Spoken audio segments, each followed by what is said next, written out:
کسی گاؤں میں ایک کسان رہتا تھا۔ اس کے 4 بیٹے تھے جو بڑے شرارتی تھے۔ وہ ہمیشہ آپس میں لڑتے جھگڑتے رہتے تھے۔ کسان انہیں بہت سمجھاتا مگر وہ چاروں ایک بھی نہ سنتے۔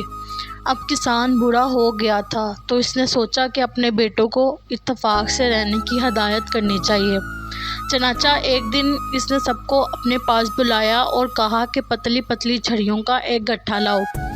لڑکے گٹھا لے آئے جو ایک رسی سے بندھا ہوا تھا۔ باپ نے ہر ایک کو باری باری وہ گٹھا توڑنے کو کہا۔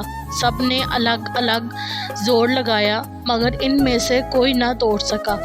اس کے بعد کسان نے گٹھے کو کھول دیا اور چھڑیوں کو الگ الگ کر دیا۔ پھر کہا کہ اب ایک ایک کر کر چھڑی کو توڑو۔ لڑکوں نے بڑی آسانی سے ان چھڑیوں کو توڑ دیا۔ یہ دیکھ کر کسان نے کہا کہ بیٹو، اگر تم ان گٹھوں کی طرح اتفاق سے رہو گے تو تمہیں کوئی نقصان نہیں پہنچا سکے گا۔